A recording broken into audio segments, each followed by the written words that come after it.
ഈ വീഡിയോയിൽ നമുക്ക് 2025 പരിസ്ഥിതിയുമായി ബന്ധപ്പെട്ട പ്രധാന ദിനങ്ങളും അവയുടെ പ്രമേയവുമാണ് നമ്മൾ നോക്കുന്നത്. അപ്പോൾ ഒന്നാമത്തെ ദിനം നമ്മുടെ ഫെബ്രുവരി 2 ലോക തണ്ണീർത്തട ദിനം, ഫെബ്രുവരി മാസം 2-ാം തീയതി. 2025 അതിൻ്റെ പ്രമേയം നമ്മുടെ ഭാവിക്കായി തണ്ണീർത്തടങ്ങളെ സംരക്ഷിക്കുക എന്നുള്ളതാണ്.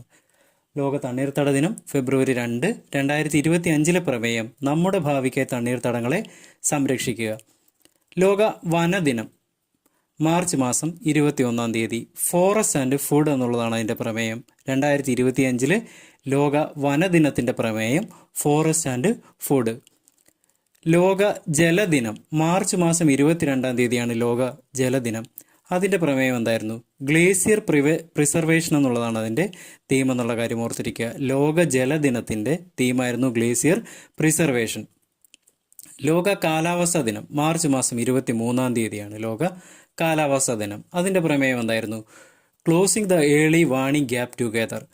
Closing the early warning gap together എന്നുള്ളതായിരുന്നു ലോക കാലാവസ്ഥാ ദിനത്തിൻ്റെ പ്രമേയം. അടുത്ത ലോക പരിസ്ഥിതി ദിനം ജൂൺ മാസം 5-ാം തീയതിയാണ് ലോക പരിസ്ഥിതി ദിനം എന്നുള്ളത് നമുക്കറിയാം. 2025 അതിൻ്റെ തീം ബീറ്റ് പ്ലാസ്റ്റിക് പൊല്യൂഷൻ എന്നുള്ളതായിരുന്നു. അതോടൊപ്പം തന്നെ നമ്മൾ ഒരു കാര്യം കൂടെ ഓർത്തിരിക്കുക. അതിൻ്റെ ആതിഥേയ രാജ്യം, പരിസ്ഥിതി പരിപാടികളുടെ ആതിഥേയ രാജ്യം ദക്ഷിണ കൊറിയ ആയിരുന്നു. ദക്ഷിണ കൊറിയയിലെ ജെജു എന്ന പ്രവിശ്യയായിരുന്നു അതിന് ആതിഥേയത്വം വഹിച്ചതെന്നുള്ള കാര്യം കൂടെ ഓർത്തിരിക്കുക. അതോടൊപ്പം തന്നെ ലോക വന്യജീവി ദിനം, ലോക വന്യജീവി ദിനമായ മാർച്ച് മാസം 3-ാം തീയതി. അതിൻ്റെ പ്രമേയം എന്തായിരുന്നു? Wild life conservation, finance, investing in people and planet എന്നുള്ളതായിരുന്നു അതിൻ്റെ പ്രമേയം എന്നുള്ള കാര്യം കൂടെ ഓർത്തിരിക്കുക.